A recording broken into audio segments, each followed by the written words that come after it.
Hey, everybody. Welcome to an ATX conversation. And listen, I could not be more excited about our guest today. And unless you've been living in a different galaxy, you know exactly who this is. Grand Slam champion, Olympic gold medalist, former world number one, and the biggest title of her entire life, Supermom. Her greatest prize, her son, Leo. Come on, Victoria Azarenka, welcome. Thank you so much for taking some time to chat. Yeah, thank you for having me. Thank you. Um, okay, when you were talking to one of the great ones, it's tricky. Where do you even start? But I'll start here. I speak probably on behalf of all of Austin in saying, please say it out loud so we can hear that you're coming to Austin, because it feels like a bit of a dream to us. I know the player field just got released, but it would be beautiful to hear it out of your mouth. It seems a little bit too good to be true. Yeah, absolutely. I'm coming to Austin in end of February, and it's I'm excited to play there. I've heard it was a great tournament last year, and I'm excited to make my debut there. I was just doing an exhibition actually not too far from Austin in San Antonio, end of last year, and I've met some people who are part of the tournament in Austin. So I had a little bit of an introduction. I'm excited to be in Texas, and yeah, play some tennis in Texas. The buzz in Austin is out of control. I mean, none of the rest of us who know what it's like to have these massive billboards all over town with your picture on it, just to remind us that this is not a dream. I've got to ask you, Vika, the last couple of times that I got to speak to you in person, Cincinnati, it was your 10th trip there. And then the US Open, it was your 13th trip there. And now Austin, like you said, your debut. It's just, what's that like? Can you even remember the last time you played a tournament for the first time? Um, I would say yes. I feel like, the beautiful thing about playing for a long time is that you're able to see also the expansion of our tour and how much we're able to go to different places and play tennis there and have a little bit of um introductions to different cultures and different places. So I feel like throughout my career, I was privileged to be able to have that, and Austin is one of those stops now, and having a new tournament, getting people excited about tennis in Texas.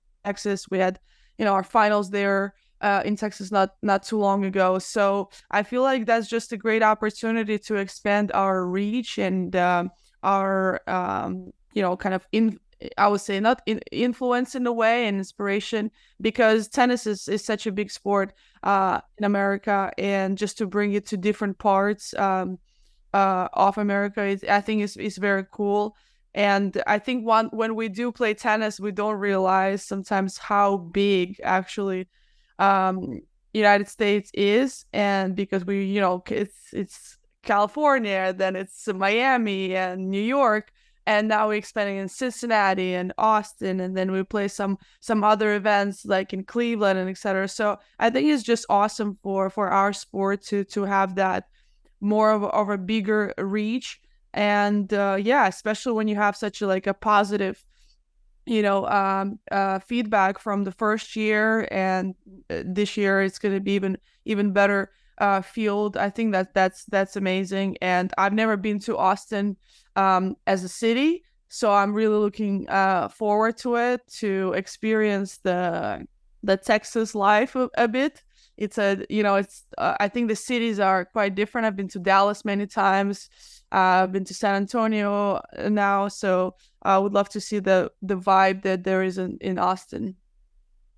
I'm going to come back to that here in a moment. I want to ask just about your dreams, Vika. You are the queen of consistency. I mean, from your first title in Brisbane as a 19-year-old to your most recent title 11 and a half years later, and you just continue to play at the highest level. You're two-time Grand Slam singles champion. You're an Olympic gold medalist. You've reached world number one, and you are living what thousands of players dream of. And yet, goodness sakes, the fire is still as bright as ever. What does a Grand Slam champion gold medalist dream about at this stage? Because you're obviously still hungry. Well, yeah, if you look at statistics, you look at the numbers, I could be pretty satisfied with my career if I put my racket down tomorrow. And I think I've been at that point before where I wasn't sure that I'm gonna come back and play again. But I think for me, it's the motivation of being able to still learn and still kind of reach and fulfill your potential. I think that's a kind of a motivating factor right now. And you obviously get addicted to the winning feeling. You want to reproduce that over and over again, and it's as a very competitive person, you just want to continue to challenge yourself, and the challenge can come from different angles. Of course, the titles is one thing, but once you kind of reach the pinnacle is, oh, I want to do that again. But you need to find a different motivation, because when you haven't won the Grand Slam, you're always striving, okay, I want to win that one Grand Slam. I want to kind of prove that I can do it. And now you kind of know, oh yeah, I mean, I can do it. I've done it.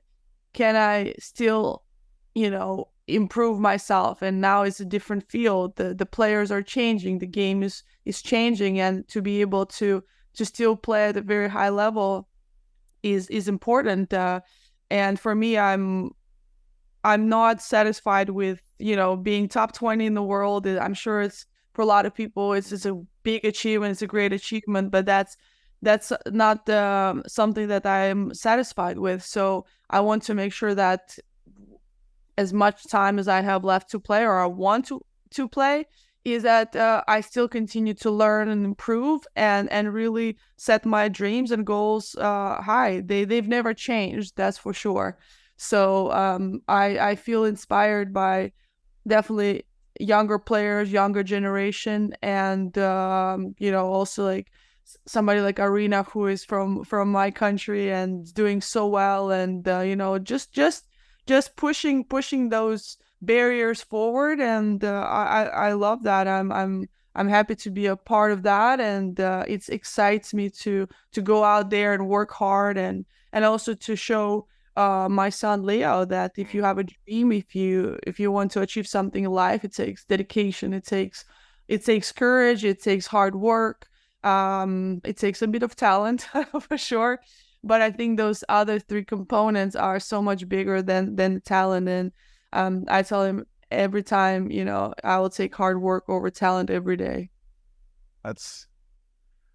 You never fail to, I know, inspire me personally, and I know inspire an entire generation. I honestly have felt so many times like I should just have a book of Vika quotes. You've said some things that have stuck with me for so many years. Like once I asked you, after you had just fought and won one of the most brutal battles to get back into tennis and into the US, and you just won, I think it was against Belinda Bencic in Cincinnati, and you were playing fire. And I asked you, so do you feel like you are back to the Vika level of tennis? And you were like, listen, I'm not trying to repeat and return to a version I've already reached. I'm always trying to aspire to the new version of me. That just blew my mind. And then the second thing you said once,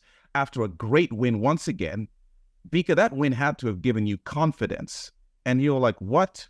Listen, if I didn't have confidence coming onto the court, I don't think anything on the court is going to give it to me. And I'm like, and I'm actually curious to hear about that. So there's never a shortage of confidence with you, never a lack of fight in you.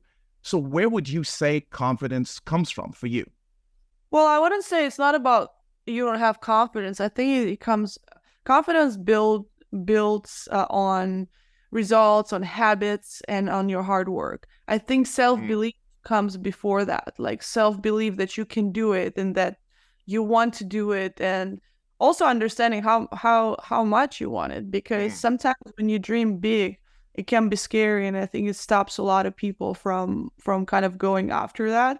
So I would say that the confidence is built on repetition of going through those motions where you're scared, where you don't feel like maybe doing it. But and to me personally, confidence comes from hard work. When I know I've put my work in, when I know I put those hours in, and I've done whatever I can to put myself in the best position, that's where I build confidence. And I think it's those things applicable in any ways of your life. And kind of to talk about the first thing that I said, I don't want to be go back and look at the old version of me. And I think at this stage of my career, a lot of people are bringing that up, or like, oh, but could you compare yourself to 10 years ago, or would you want to go back? And I said I would never want to go back, because all you do is compare with the results, compare results of, yes, I won the Grand Slam then, so that means I would want to be living in that moment. I mean, for probably a second, yes, but I've lived that moment. It's done. It's you don't necessarily remember all the things prior to that. You just remember kind of that feeling of winning and everything kind of come together. You don't remember the blood, sweat, and tears that were kind of put in it after a period of time. And it's also like, if I would want to go back, that means I haven't evolved myself. I haven't improved myself as a human being. I think I improved myself as a tennis player by far. And I think it's a very primitive thinking of just comparing results and people being in their primes and people being, yes, at kind of result oriented. Partly, I could say it's true, but at the same time, I think it's very limited scope of thinking. So I would never want to go back. I think that you live and you learn, and hopefully you don't make the same mistake twice. But all those, difficult moments, trials, victories, they shape, they shape the way of your life, the way who you are. I don't think that anything that happens to us necessarily changes the course of our lives. It's how we react to it and what we do about it. So I think that's also really motivating, because I always say you never really learn from winning. You only learn from losing, because that's when you have to kind of pause and say, okay, what has I have gone wrong? Because when it's winning, it's all joy. You're happy. You're this and that, and everybody's great. You don't really take the time to assess what has happened. And I think that when you're young and when you get success young early, it's quite challenging, because you kind of become much more conservative. Well, something worked, why would I change it? And I feel like that stalls your progress quite a bit. And so if I would kind of look back to my career, that's something I've always done pretty well, is that I reassess and I try to see what I can do better, how I can improve myself as a person, what I can do tennis, outside of tennis. And it got me to where I am now. And the concept and the approach of, I would say, my life is still very, very much the same. If you stay a student of life and a student of your craft, you always can improve. Vika, I am legitimately sitting here like trying not to tear up, because trying to have a legitimate conversation and keep it professional. But that's exactly what it is. So inspiring as a dad, as a man. It's like I will force my kids to listen to what you just shared. And if there is no Vika book in the future or Vika TED Talk tour, like that is, it's just, that's unbelievable. And that's the perspective that I cannot wait to hear every time you have something to share. And especially knowing beyond a shadow of a doubt, it didn't come out of easy times. We know that this wasn't, Vika has had an easy, you have had some battles, and here you are speaking this way. It's just inspiring. But I feel like it gets sometimes forgotten. Like you say, as a dad, I think your kids need to hear it from you, because it's always gonna, our kids look at us as superheroes. Doesn't really matter, your style of approach. I think we can kids can be inspired, like I was inspired by athletes and by other people, and it's great. But I still feel like it has to come from your parents. It has to come from home, because it's a safe space. Parents, your kids the most. They feel like, with kids and moms, when they're young and at tender age, whenever something happens, they look for a mom or they look for their dad. They don't look for inspiration in an athlete or anybody else. So I feel like parents are the superheroes, and when you find someone who inspires you, if you are inspired by that, and if you use those tools or those words to live your life, or make certain decisions, then your kids are going to look at that and they're like, oh well, that's my mom or that's my dad, and that's because they take everything what we do. I see Leo, he's just a mini version of me, and I'm trying to be very conscious of how do I talk to him, how do I explain to him. And one of my difficulties is that I feel very bad if I fail in his eyes. Like if I sometimes, you lose your temper, you lose, not necessarily with him, but on other things and etc.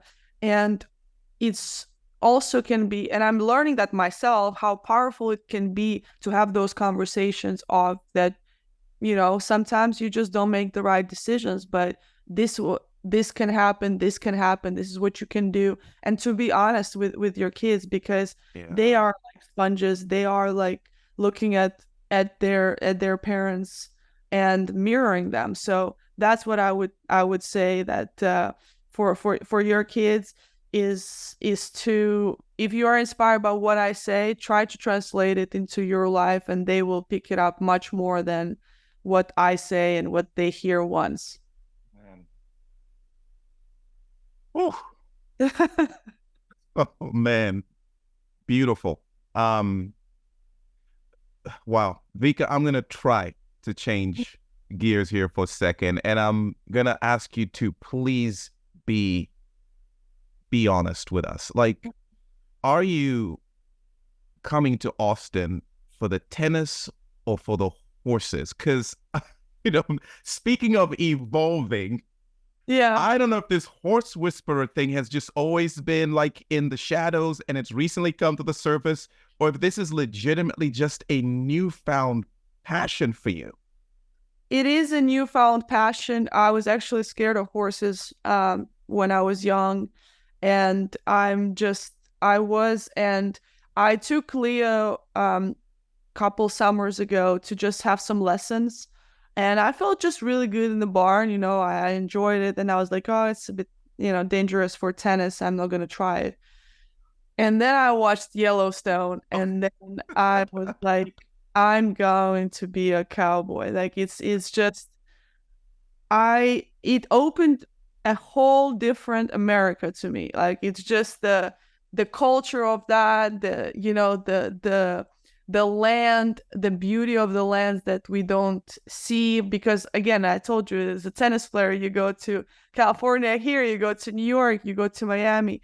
And I truly believe, for me, it's like the best part of America is the Wild West culture, the ranching, the beautiful parks. It's just incredible, and it's so different. And I was in Paris for the French Open, and I was not, I lost early. Got injured, and I was like, you know what? I'm just gonna go and find to ride horses. I've been meaning to do it. I went to this barn that is like from 1857, like old barn with, and I sat on a horse and I was so scared. I was like, oh my God, this is the most vulnerable experience I've had. And that kind of just attracted me so much that I need to learn how to trust somebody that cannot speak. They speak a different language, the body language, the thought process, and that whole concept just absolutely I fell in love with, and with the animal itself. And I'm a proud horse owner now. I just came from a ride. I just came from a ride on my horse, and yeah. So to answer your question very honestly, I can play tennis in many different places, but I want to do some riding in Texas. It is on the record, and we have got to make it happen. There are a lot of ranch owners and horse owners. We've got to make that dream come true for you, just the way you're making our dream come true by coming to Austin. And Avika, last thing, again, I can't imagine how proud you are of, oh man, well, the number of just stereotypes that you've shattered, but this beautiful, you can have your cake and eat it. You can do both. I don't have to be a mom or a tennis player, and now it's just beautiful to see how much of that is so beautifully represented on tour. In Austin, I think it's going to be you and Janina Wickmeyer and Taylor Townsend as just moms conquering all the worlds. You've just got to be proud of your part in that legacy on tour. I am proud. I feel like that is we definitely broke the stereotypes. Yeah. I feel like it goes beyond tennis. Yeah. And thankful to our global reach and our global visibility that translate into other sports and just other jobs and stuff. So to me, it's a very interesting concept, but my mind is always, what can we do more, what we can do better. So it's shifting towards solution oriented things, and I want to make sure that our athletes feel much more comfortable doing that, because not everybody is as successful or privileged as I had in terms of financial throughout my career. I wasn't born privileged, but that was a safe cushion to kind of land on when I was pregnant, and not everybody necessarily have that choice. And also to travel after, because it obviously takes a lot of resources. When you take a break, you cannot really work unless you take a different job. So I want to make sure that our athletes feel comfortable and secure financially as well, taking that step in their lives. And yeah, I think that there's a lot of things we can do that hopefully other sports as well can follow. I think we can achieve things that never has been done in women's sports, even outside of sports as well. So that's my next thing that I'm already in fighting for. Let's say. And yeah, I think that I hope to kind of look for ways we can do that. I think there are ways, and talking about it and reaching hopefully the right people who have maybe the same values, same concept.